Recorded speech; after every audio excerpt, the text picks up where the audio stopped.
웨스터민스터 대의원리 문답 145문 첫 번째 시간입니다. 제9계명에서 금지하는 죄는 무엇입니까? 이게 질문이고요. 답변은 좀 길지만 읽겠습니다. 제9계명에서 금지한 죄는 특별히 공적 재판에서 진실을 왜곡하고 우리 자신과 이웃의 명예를 해치는 모든 일입니다. 거짓 증인을 매수하고 진실을 알면서도 악인을 변호하며 진실을 대적하고 억압하는 것이며 불우한 판결을 내리고 악을 선하다 하며 선을 악하다 하고 악인에게 보상하기를 의인에게 하듯 하며 의인에게 보상하기를 악인에게 하듯 하는 것입니다. 위조하는 것, 진실을 은폐하는 것, 공의로운 소송에서 부당하게 침묵하는 것, 불법에 대해 우리가 책망하고 다른 이들에게 항의해야 할 때 잠자코 있는 것이며 때에 맞지 않게 진실을 말하거나 그릇된 목적으로 악의적으로 말하거나 진리를 왜곡하여 그릇된 의미로 만들거나 의심스럽고 애매한 표현으로 진실과 공의를 손상시키는 것입니다. 진리를 말하며 거짓말하고 비방하며 험담하고 회방하며 나쁜 소문을 퍼뜨리고 수군거리며 비웃고 욕하며 경솔하고 가혹하게 편파적으로 비난하는 것입니다. 의도와 말과 행동을 오해하는 것, 아첨과 헛된 자랑을 하는 것, 우리 자신이나 남들을 지나치게 높게 혹은 낮게 생각하고 말하는 것이며 하나님께서 주신 재능들과 장점들을 부인하고 작은 과실들을 더욱 악화시키고 자유롭게 고백하도록 요청받았을 때 죄를 숨기고 변명하거나 경감시키는 것입니다. 약점을 쓸데없이 찾아내며 헛소문을 퍼뜨리고 악한 소문을 받아들이고 공정한 변호에는 귀를 막는 것이며 악하게 의심을 품는 것, 마땅히 받을 만한 자격 있는 자에게 돌아가는 명예에 대해 시기하고 배아파하는 것, 그것을 손상시키려고 애쓰거나 갈망하는 것이며 그들의 불명예와 오명을 기뻐하는 것입니다. 조소하듯 멸시하고 맹신적으로 존경하며 정당한 약속을 위반하는 것이며 명예를 얻는 일에 소홀히 하고 불명예를 초래하는 일은 행하고 스스로 피하지 않을 뿐더러 다른 사람들이 그런 일을 못하도록 능히 할 수 있음에도 불구하고 막지 않는 것입니다. 답변이 좀 깁니다. 7문장으로 되어 있는데요. 좀 깁니다. 그렇지만 하나하나 살펴보면서 다시 한번 보겠습니다. 첫 번째 이렇게 시작하죠. 제9계명에서 금지한 죄는 특별히 공적 재판에서 진실을 왜곡하고 우리 자신과 이웃의 명예를 해치는 모든 일입니다. 이야기합니다.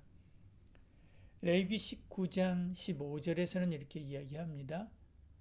너희는 재판할 때 불의를 행하지 말며 가난한 자의 편을 들지 말며 세력 있는 자라고 두둔하지 말고 공의로 사람을 재판할지며 이렇게 이야기하죠. 특히 재판에서 거짓 증인으로 서거나 거짓 편에 서서 진실을 왜곡하는 것은 하나님의 공의와 사람들의 판단을 굽게 하는 것이기 때문에 특히 해서는 안 됩니다. 지난주에도 나누었듯이 재판은 약자들이 도움을 받을 수 있는 최고의 수단인데 재판이 무너지면 사회 모든 질서가 무너지는 것이나 마찬가지인 거지요. 대법원은 잘 모르는 사실을 자기가 판단하기에 이렇다 단정해서 진술하거나 다른 사람에게 들은 것을 마치 자기가 한 것처럼 진술하거나 들어서 안 것을 자기가 직접 목격한 것처럼 말하는 것도 위증죄에 해당한다라고 판시했습니다.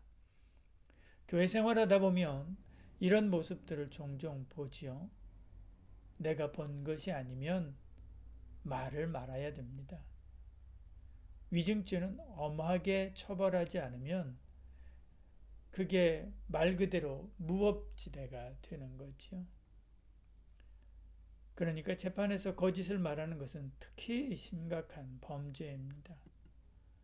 위증죄의 형량은 5년 이하의 징역 또는 1천만 원 이하의 벌금이지요. 이보다 더 많아져야 한다고 저는 개인적으로 생각합니다. 이어지는 답변은 적극적으로 거짓을 행하는 것들을 열거합니다. 거짓을 매수하고 진실을 알면서도 악인을 변호하며 진실을 대적하고 억압하는 것이며 불의한 판결을 내리고 악을 선하다 하며 선을 악하다 하고 악인에게 보상하기를 의인에게 하듯 하며 의인에게 보상하기를 악인에게 하듯 하는 것입니다. 이야기하죠. 거짓 증인을 세워도 안 됩니다. 악인을 변호하는 것도 안 되지요. 진실을 대적해서도 안 됩니다. 불의한 판결을 내려도 안 되고 악을 선하다 해서도 안 되는 거죠. 잠언 19장 5절은 거짓 증인은 벌을 면하지 못할 것이다 라고 이렇게 말씀했습니다. 예수님도 거짓 증인으로 인해서 십자가형에 처해진 것을 보죠. 거짓 증인은 절대 진리조차 절대 악으로 둔갑시킬 수 있는 것입니다. 어떤 경우라도 악인의 편에 서서는 안 되는 거죠. 우리는 악이 정의로 둔갑하는 것을 수없이 많이 봅니다. 통탄할 일이지요. 그러면 저들이 거짓말로 우리를 공격하니까 우리도 거짓으로 공격해야 하지 않나? 그렇게 생각할 수 있습니다. 그러나 그것도 안 되지요. 시편 119편 69절은 이렇게 이야기합니다. 교만한 자들이 거짓을 지어 나를 치려하였사오나 나는 전심으로 주의 법도를 지키리이다.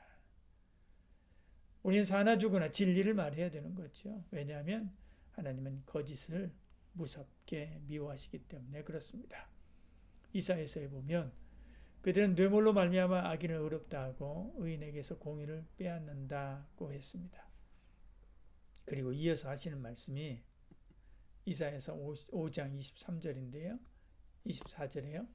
이로 말미암아 불꽃이 그루터기를 삼킴같이 마른 풀이 불 속에 떨어짐 같이 그들의 뿌리가 썩겠고 꽃이 티끌처럼 날린다 라고 말씀합니다. 왜냐하면 하나님의 율법을 버리고 거룩한 말씀을 멸시했기 때문에 그런 것이지요. 이것은 아주 심각한 죄입니다. 꿈에서라도 거짓을 행하면 안 되는 거죠.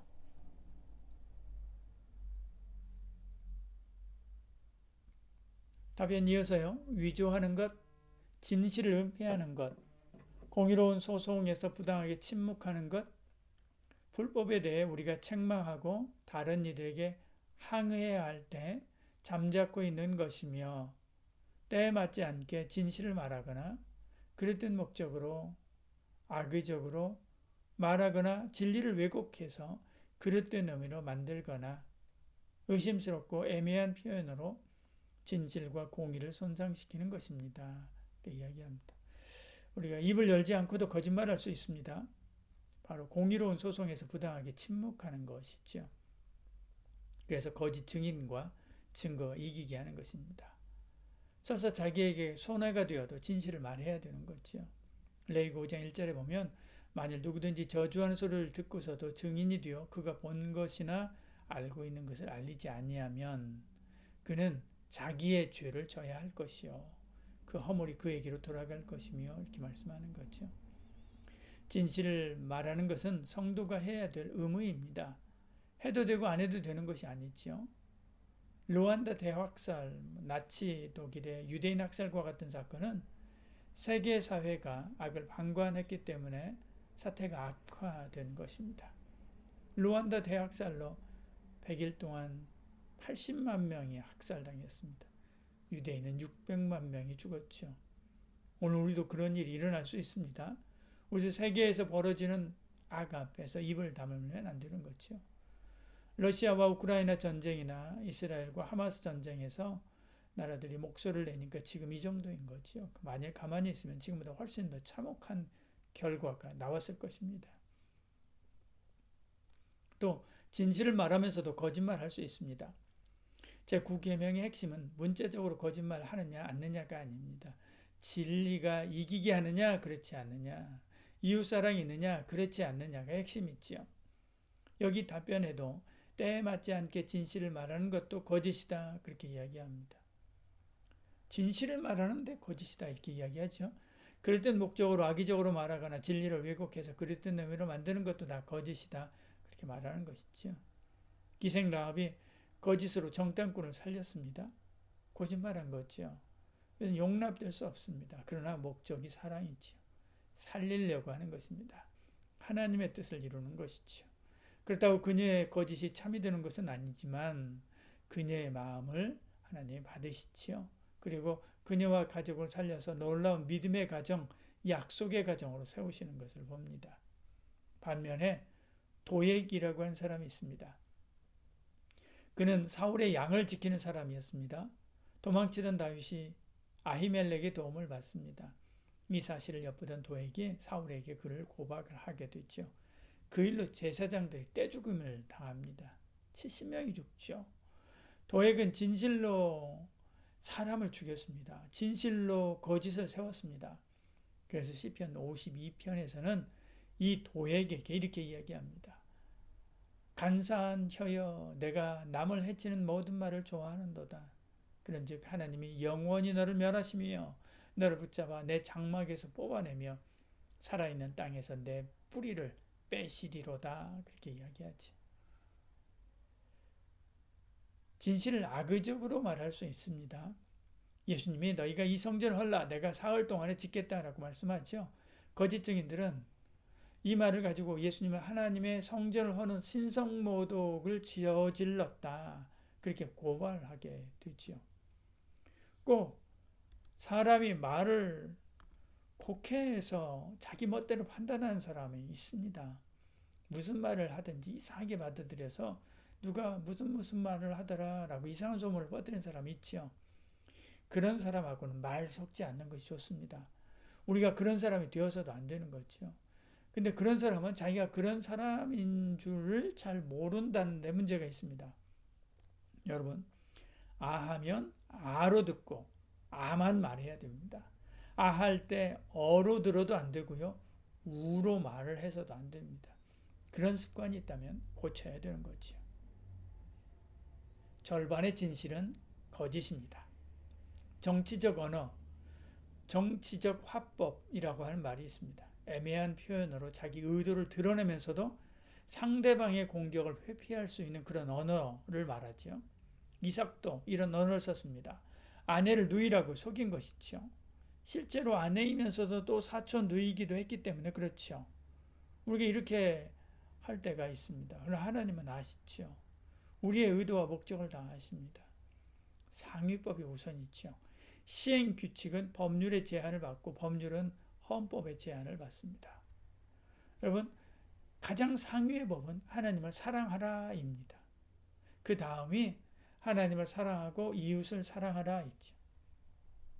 그리고 그 이웃을 사랑하라 아래 이 부모 공경, 살인하지 말라, 간음하지 말라, 도둑질하지 말라, 거짓 증거하지 말라, 이웃의 것을 탐내지 말라가 있는 것이죠. 이 10계명 아래 여러 율법이 있습니다. 사랑하십시오. 이웃을 사랑하고 하나님을 사랑하십시오. 그 사랑을 위해서 입을 열어야 됩니다. 그것이 하나님이 기뻐하는 사람이지요. 그런 저와 여러분 되기를 소원합니다. 기도하겠습니다. 사랑이 많으신 우리 하나님, 우리의 입술이 거짓을 말하는 그런 입술이 되지 않게 하시고 사랑을 말하는 입술이 되게 하여 주시고 살리는 입술이 되게 하여 주시옵소서. 우리의 입술에서 생명이 떨어지게 하여 주시옵소서. 우리의 입술에서 죽음이 아니라 늘 생명이 전해지고 회자되고 그리고 증거되는 그런 아름다운 하나님이 기뻐하시는 입술 되게 하여 주시옵소서. 예수님 이름으로 기도드리옵나이다. 아멘.